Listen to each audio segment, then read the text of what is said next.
आहेत अनेक अपात्र महिलांना लाडकी बहिणीचा लाभ दिला असं उपमुख्यमंत्री अजित पवार आता म्हणतात। मग त्याबद्दल तुम्ही प्रायचित घ्या। काय प्रायचित राजीनामा द्या। अर्थ खात्यातून हा घोटाळा झालेला आहे। पैसे कोणी दिले? या राज्याचे पैसे लुटले कोणी?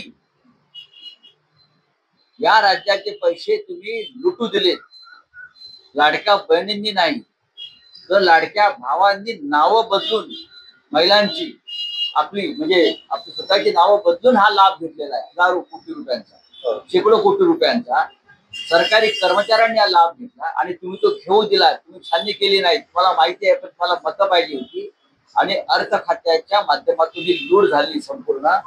त्याचं प्रायचित कोणी घेतला पाहिजे हे काय सांगतायत? साहेब राज्याचा मुद्दा आहे, त्या ठिकाणी सुनील तटकरे महेंद्र सोडवे यांच्यामध्ये वाद रंगलेला आहे। जरी टीका केली जाते सुनील तटकरे यांनी भ्रष्टाचार केलेला आहे। काय म्हणणं आहे याच्यावरती मी मत व्यक्त करावं? त्या पालकमंत्री पदावरून हा सगळा वाद रंगलेला त्यांचे नेते इथे आहेत ना, नेत्यांना विचारा प्रश्न, आम्ही कशा करता बोलायचं? राज्यमंत्र्यांना अजूनही त्यांच्या अधिकाराचं वाटप करण्यात आलं नाही, जवळपास 4-5 महिने। तुम्हाला काय वाटतं कॅबिनेट मंत्र्यांना अधिकार आहे? विचारा। राज्यमंत्र्यांना नाही म्हणून ते प्रश्न विचारताय, या राज्याच्या कॅबिनेट मंत्र्यांना सुद्धा अधिकार नाही। म्हणजे तिकडे केंद्रात सुद्धा नाही आणि राज्यात सुद्धा नाही। चला धन्यवाद। साहेब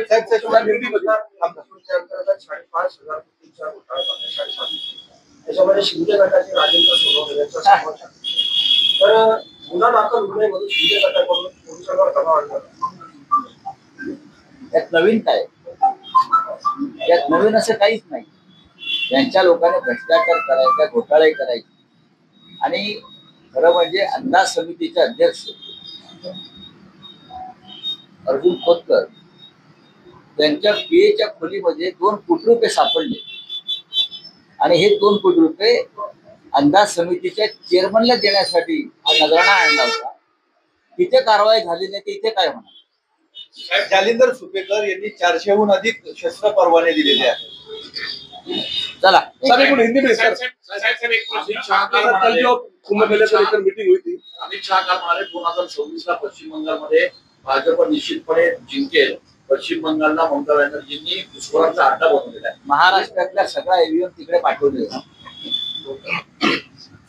तिथून कंटेनर भरून ज्या महाराष्ट्रातल्या ईव्हीएम वापरल्या हजारो, त्या सगळ्या ईव्हीएम पश्चिम बंगालच्या निवडणुकांसाठी तिथे पाठवायची योजना इथे आहे। त्यासाठी पॅकिंग सुरू आहे। त्याच्यामुळे अमित शाह म्हणतात त्यात तथ्य असू शकते।